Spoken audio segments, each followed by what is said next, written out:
Welcome to TV20 News. I'm Dan Monroe. And I'm Kiara Cotton. Thanks so much for joining us for another week of TV20 News. How's it going? Oh, it's going great. It's going to be a great newscast. We got giant trains. We have illegal dumping. We have a lot to talk about today. That's right. There's a little bit of everything. Let's take a look at what's coming up here on TV20 News. This is a dump. D-U-M-P. A truck dump. Illegal dumping is a problem all over our city. I'll take you to one such site to show you how a collaboration is helping Cleveland clean up these sites and keep them clean. What exactly is estate planning and why should everyone be thinking about it? We speak to the Legal Aid Society of Cleveland to break down some misconceptions. A historic moment. TV20 was there as Clevelanders got to witness the Union Pacific's big boy stop here in our state. I'm at an illegal dumping site off of Rawlings Road, seconds away from the very busy Opportunity Corridor, where you can see workers are removing an estimated 40 tons of illegally dumped waste. A collaboration with the city of Cleveland is now making removal of this garbage a whole lot easier. You start to lose faith in humanity when you see stuff like this. John Campbell IV is a district unit leader for Cleveland's Division of Streets, and he oversees the cleanup of sites where illegal dumping took place. John told me they have cleaned up this site 15 times this year already, and this is just one site. We generally pick up close to 5,000 sites, much like this one here, a year.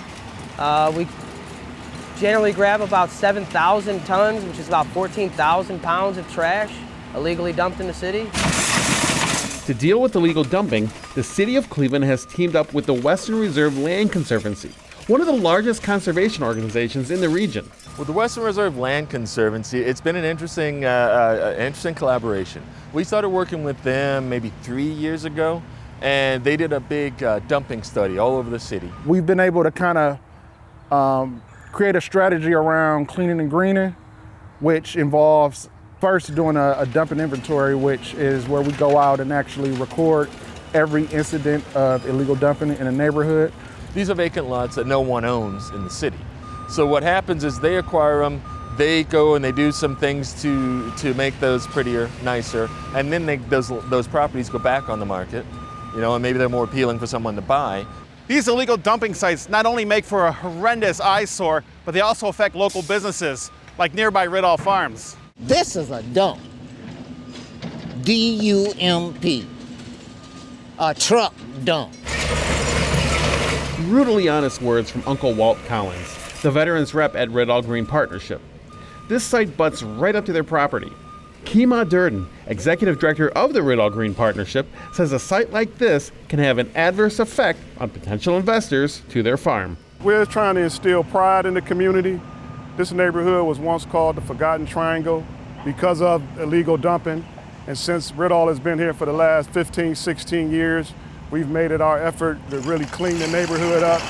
And this continued activity continues to cost us dollars. North Collinwood resident Jamel Rakira says he's seen how Cleveland has greatly improved its efforts to curtail illegal dumping. The city has come a long way when it comes to illegal dumping. When you go to communities, the suburbs, our surrounding suburbs, they never had the illegal dumping the way we had here in Cleveland. And to see where we've been and where we've come, it's because of community partners like the Western Reserve Land Conservancy and just everyday Clevelanders. John Campbell told me that crews have been out here no less than 15 times cleaning up this site again and again. If you've seen illegal dumping, you could always call 311 or visit the 311 online portal. For TV20 News, I'm Dan Monroe. Pride in the CLE took place across downtown Cleveland the first weekend in June. TV20 was there for a look at the fun, festivities, and community.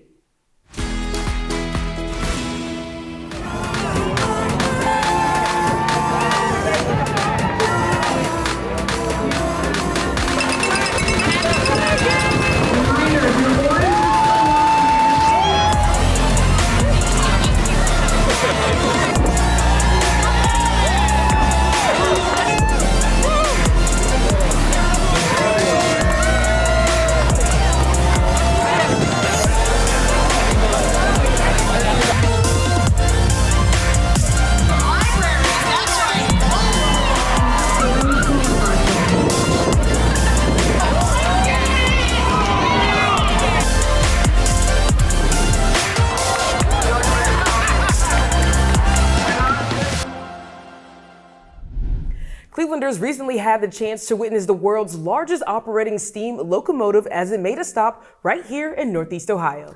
The historic Union Pacific's Big Boy, number 4014, is traveling across the country as part of the United States 250th celebration. One of those stops was on Chardon Road Railroad Crossing, just north of Euclid Avenue. And guess what? TV20 was there. What better way to celebrate the nation's 250th birthday than with the world's largest steam locomotive, UP 4014 Big Boy.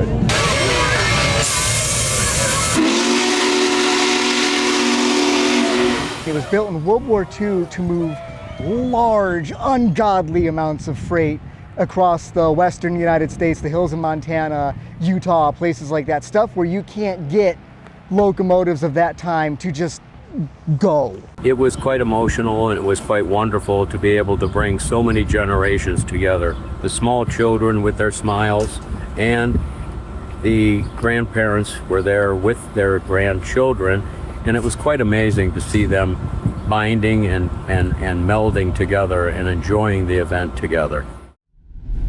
Most of us spend time planning for a major milestone in life, buying a car, raising a family, or preparing for retirement. But one important area often gets overlooked, and that's estate planning. Estate planning can help ensure your wishes are honored, your loved ones are protected, and important decisions are made according to your preferences if something unexpected happens. Joining us now is Helen Rapp, staff attorney in the Economic Justice Group at the Legal Aid Society of Cleveland. Helen, thanks so much for being with us. Oh, thanks for having me. I'm thrilled to be here. We're excited to learn more about estate planning. So what exactly is it, and why should everyone be thinking about it? So estate planning is a proactive process that lets people control what's going to happen to their stuff when they die. And it also lets them appoint the people who will have the legal authority to act on their behalf when they die, but also during life if they become incapacitated. Awesome. What's one of the biggest misconceptions that you've heard about estate planning? So there's two really big ones, so I'll share both of them. The first is that estate planning is only for rich people. I don't have enough assets to worry about that. That's a huge misconception. No matter how much or how little you have, you should get to decide what's going to happen to your stuff when you die. Sure. And then the second misconception that people have is, well, I have a will, so my family won't have to go through probate. By itself, the will can't keep your family out of probate court. There has to be a plan. Other things have to happen. Okay. Well, Helen, what happens if someone dies without a will in Ohio? That's a great question because unfortunately, 2/3 of the people in Ohio will die without a will. So it's very common. And if you die without a will, you are said to have died intestate. Every state has an intestacy law that does exactly what you asked. It says what happens to stuff when somebody dies without a will. And it's pretty logical. In Ohio, first, the courts would look to see, did the person who died, and we call that person the decedent, did the decedent have a spouse who survived? And did they have children? That's the first thing that they look at. So if there is a surviving spouse and no children, surviving spouse gets everything. If there's a surviving spouse and children who belonged to both the decedent and the surviving spouse still gets everything. If there's a surviving spouse and there's children who maybe came from a first marriage, then the spouse and the children get a share, okay? No surviving spouse, children all get equal shares. If there's no spouse and no children, then they look to see, well, are there grandchildren or other lineal descendants? If there are not, then the state will say, are there parents, are there grandparents, are there siblings? Gotcha. So basically there's a whole hierarchy. The state does a pretty good job of trying to identify, they look under every rock, can we find a relative, okay? Yeah. And at the end of the day, if there's absolutely nobody, then it would go to the state. Gotcha. Helen, what are some of the most common estate planning mistakes that you see? So probably one of the biggest ones is to pick people to fill roles like executor or agent for a power of attorney who maybe that role doesn't play to their strength. Maybe they're not the best suited. Sometimes people will pick their oldest child to be in charge of everything.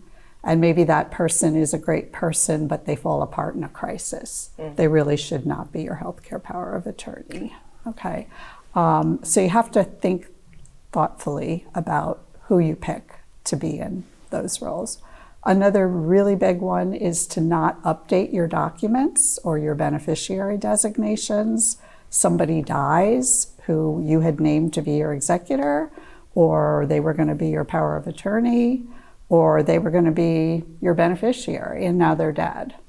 And you just don't think about updating it. And so that's a common mistake. Another thing that we see, a big document that we do in Ohio, we do something called a transfer on death designation affidavit. That lets people who own their homes put a beneficiary on their home. That document has to be recorded at the county recorder's office. Okay. If you don't record it, it's like it doesn't exist. So we have some people who maybe think they've done a good job of estate planning, but they didn't quite get it over the line. They miss that one big step. Yeah, it's all for nothing. Gotcha. Helen, you mentioned before that one of the common misconceptions is that estate planning is only for the affluent community or the rich community. Talk to me about what some of the affordable options are. So there are actually several. I mean, estate planning can be expensive. We hear that a lot, and depending on what you're trying to do, it can be expensive. On the other hand, I work for Legal Aid. We provide free legal services. However, you have to qualify. And so if you have too much income or too many assets, you won't qualify. But if you do qualify, we can do all of your estate planning documents for you. There are several really good estate planning attorneys in Northeast Ohio, probably a variety of prices. You can go to the Cleveland Metropolitan Bar Association. They can help match you with an attorney who maybe is in your price point. But one thing that I would really like to highlight is the Ohio State Bar Association has forms available online on their website. They have wills, financial powers of attorney, healthcare powers of attorney, living wills. If you really cannot afford an attorney, you can do those documents yourself. Now, as an attorney, I'm going to tell you it's best to have an attorney. Sure. And a part of the reason for that is because the attorney does more than just create the documents. They help you understand what the documents do and what they don't do, and they make sure that they're properly executed. Perfect. But the forms that you can get from the Ohio State Bar Association were designed by licensed Ohio attorneys. They don't cost anything, and you can do that. Helen, one final question before we go. We were talking about the Legal Aid Society of Cleveland. Where can people find more information? Lots of ways. You can go to our website, which is lasclev.org, or you can call our phone number, 888-817-3777. All right, Helen, I want to thank you so much for joining us today. Great information. We do appreciate it. Oh, you're very welcome. It's been a pleasure. Why are hosting events like these so important? Because we want to make sure that we help people get access, information, education, and resources. Cancer continues to impact Black families at disproportionately high rates. Next, we'll preview the Black Family Cancer Awareness event, a day focused on education, prevention, and community. Scary movie lovers in Cleveland are in for a treat. We'll tell you all about the upcoming Horror Hotel Film Festival next on TV20.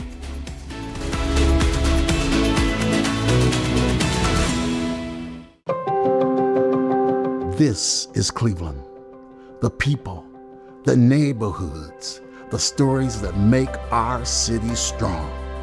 At TV20, our mission is simple: to connect Clevelanders with people, programs, resources, and moments that shape our city. As the City of Cleveland's official television station, we bring residents closer to local government, community events, health programs, local sports, cultural celebrations, and inspiring stories from across the city. From City Hall to city blocks, TV20 is here to inform, engage, and celebrate the people of Cleveland. Because this is more than television. This is access. This is transparency. This is community. This is Cleveland's voice. TV20, we are Cleveland.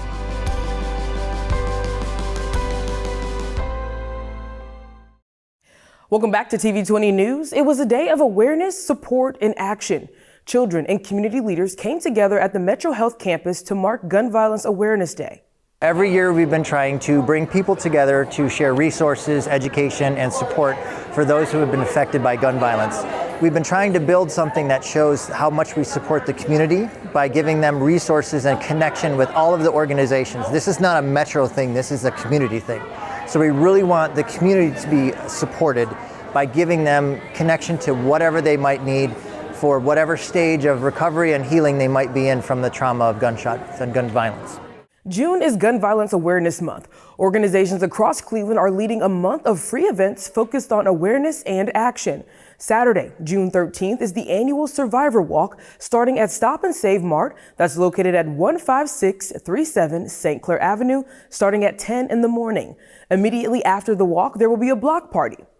On June 20th, there's a community bazaar and resource event at Jericho Baptist Church, which will take place from 10 in the morning to 5 in the evening. A Juneteenth celebration where you can also learn about healthy practices for you and your family. It's called Black Family Cancer Awareness, and it's happening on June 13th. Joining me now to talk about the event is Christina Austin, the Director of Community Engagement at Case Comprehensive Cancer Center, one of the partners making this event happen. Thank you so much for joining me. Thanks for the opportunity. This event's called Black Family Cancer Awareness. Tell us what people can expect to find and to learn. Thank you so much. So there are a lot of services that we're providing, including screenings. We'll have a mammovan there from Cleveland Clinic so women can get a mammogram. We'll be doing prostate cancer screenings through a blood draw to test the PSA.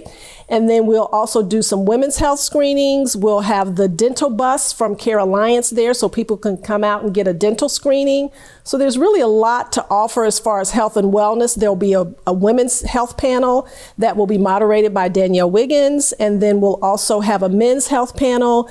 And there's just lots of information and lots of fun things as well. Sounds like a lot of partners coming together to make this successful for our community. Maybe the community can learn things they don't really know about with their health. That's true. And so they'll have an opportunity to talk with healthcare providers, including mental health providers, because when we talk about our health, it's our physical health and our mental health that are both important to check out. And so they will be able to talk with those healthcare providers. They'll be able to visit a number of resource vendors so they can get information and resources, as well as some activities for children too. You know, what is it with cancer? Are people afraid maybe to just get screened and maybe hope they might find something, so if they just ignore it, it's not happening? Is that what we're seeing here, just a fear? Sometimes people are afraid to get screened because they don't know what they're going to find. And so there is a fear around cancer, and we understand that. But what we are trying to do with this event and other programs that we do in the community is to help people understand that early detection is very important. If you have a cancer diagnosis, you want to get it diagnosed earlier so that you can have better outcomes. So what we're trying to do with this is help people to understand that please get screened. Getting a screening doesn't mean that you're going to get cancer, but you want to have that information. And also to talk about your family history. That's very important. So we'll be talking about those types of things at the Black Family Cancer Awareness event. Now, it's not just a health event, it's also a Juneteenth celebration. Sounds like a lot of fun. Talk about what that's going to be like. It is, yes. So we will have a DJ spinning a lot of great tunes, a lot of old school tunes, but we'll also have some current tunes for the young people that are going to be there. There will be food trucks, free ice cream for children.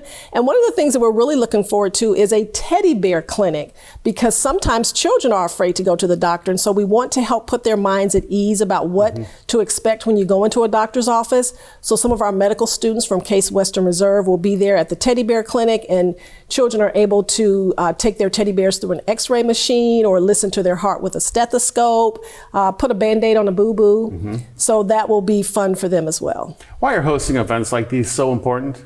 Because we want to make sure that we help people get access, information, education, and resources. Now, we've talked about what a great event this is going to be, but let's talk about the particulars. Where is it? When is it? And most importantly, is this free to attend?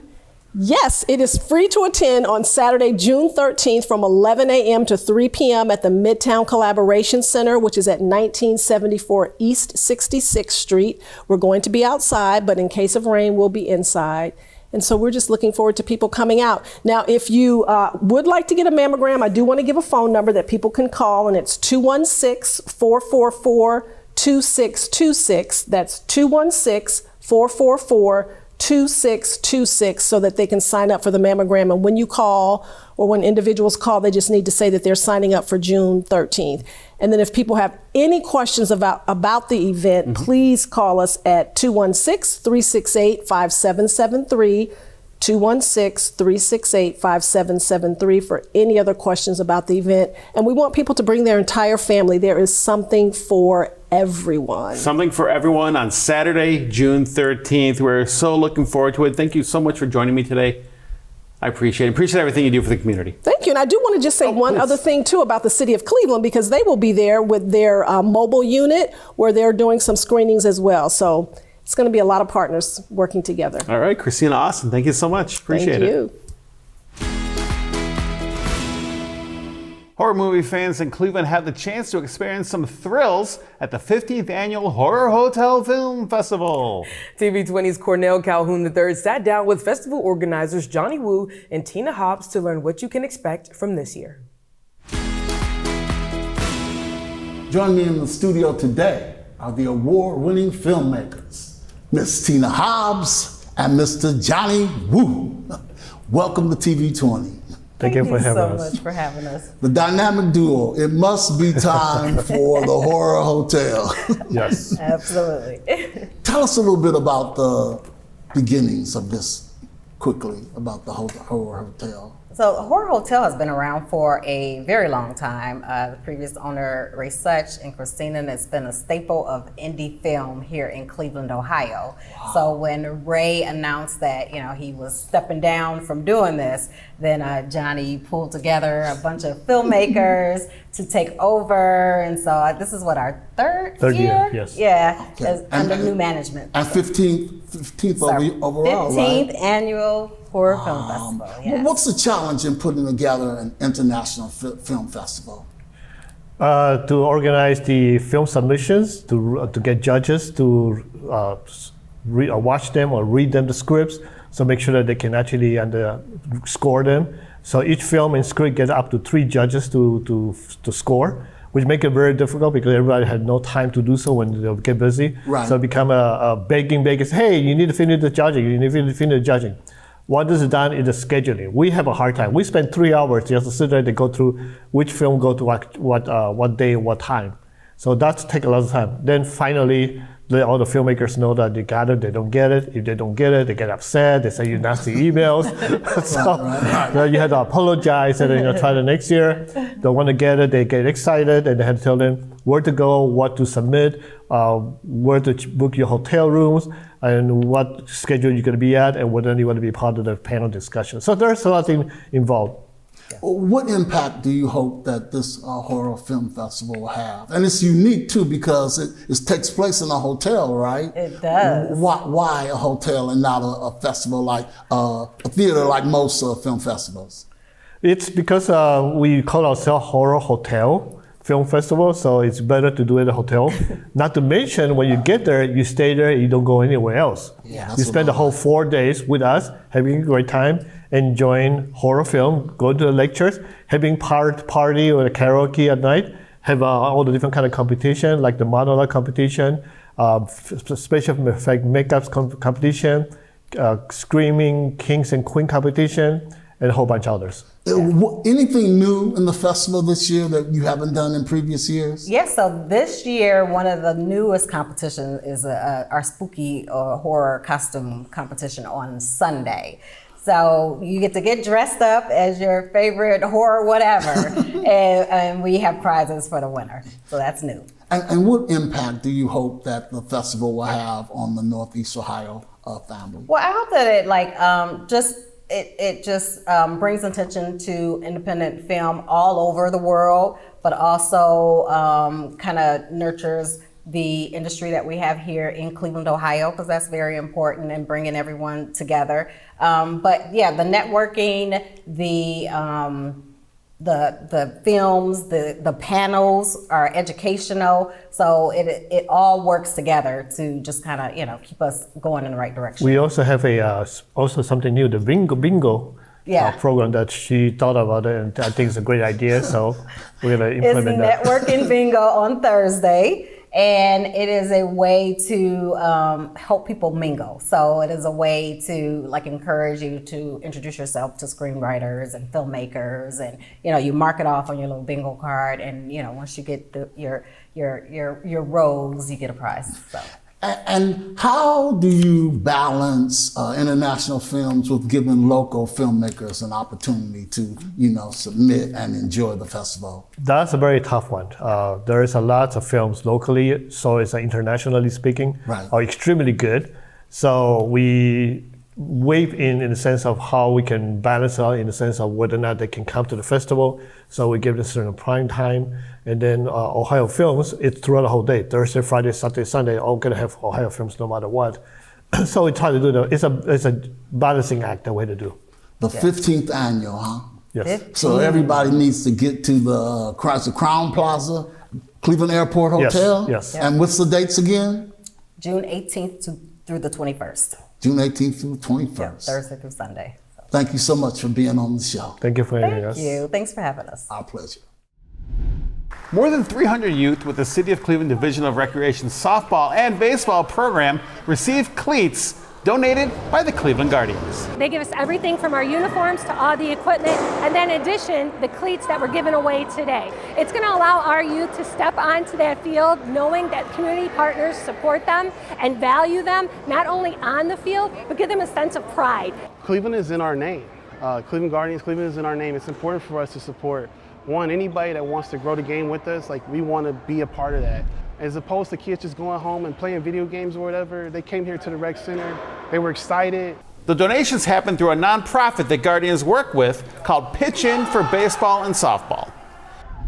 One of the shows we produce here at TV20 is called Food for Thought. It's in partnership with the Greater Cleveland Food Bank and is hosted by my lovely co-host, Dan. Thank you. Yeah, it's a show I absolutely love hosting. It's in partnership with the Greater Cleveland Food Bank, and it's all about making food and recipes more accessible to Clevelanders. Listen, Cleveland is a true foodie heaven. So what recipe did you make last time? We did this really delicious lentil salad, and I've never worked with lentils before. Okay. But I learned a lot, especially about the nutrients that goes into what lentils are. Okay, so you tried something new. Let's take a sneak peek at that latest episode. So why are lentils so good to have in our diet? Lentils are a great source of B vitamins, iron, and magnesium. So they're really good for if you're a vegetarian, trying to make sure you get a lot of those micronutrients. Got the lentils pre-made, so those will sit there. The next thing we're gonna do is add 2 peppers and 1 shallot. Never really had much like lentil as a main dish before, mostly on the topping. But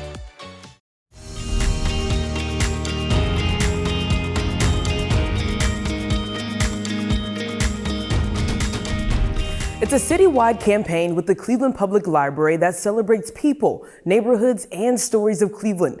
It's called One Cleveland, and it includes the Cleveland 230, a recognition of people whose work, leadership, and impact reflect our city. The library will be unveiling new members of the Cleveland 230, starting with broadcast journalist Leon Bibb. Hello everyone, I'm Leon Bibb. In honor of Cleveland's 230th birthday this year, Cleveland Public Library and its 230 partners have launched One Cleveland, a civic pride campaign. A cornerstone of the campaign is celebrating 230 people who have left a lasting impact on our city. The list recognizes people, past and present, who help Cleveland thrive and become more inclusive and unified. So come along with me on a journey as we hear their stories. We begin at the beginning with the city's founder, Moses Cleveland. In 1796, the Connecticut Land Company sent him and a party of surveyors west to survey a tract of land on the Cuyahoga River. They laid out the city streets and established our public square. The city was named in his honor. On the library shelves are fascinating stories about those who made the list, including number 2, Charles F. Brush, the inventor. One night in 1879, in front of a large crowd at Public Square, he demonstrated that streets could be lighted with electricity. At a signal from Brush, the lights turned on. The crowd cheered, a band played, and the square was as bright as day. Brush's arc lights brought Cleveland into a new age. The names on our 230 list are all bright lights. Numbering 3 and 4 are Rowena and Russell Jelliff, who founded Karamu House. That was in 1915. The settlement house they established is now known as the nation's oldest continuously performing black theater. And inside these 2 gray boxes from the main library's literature department is a testament to those performances. Here are souvenir programs for all of Karamu's plays from 1926 to 1972. A familiar name in these programs is poet and playwright Langston Hughes. He's number 5. You know, after attending Central High School in Cleveland, he became a leading writer of the Harlem Renaissance. Here at the library, you can read his works that were considered groundbreaking for how they centered the joys and struggles of Black Americans. I recommend the poem, I Too Sing America. You know, its message of inclusion shows exactly why Langston Hughes belongs on the list. Number 6 is DJ Alan Freed. He had a radio show. It debuted in Cleveland in 1951.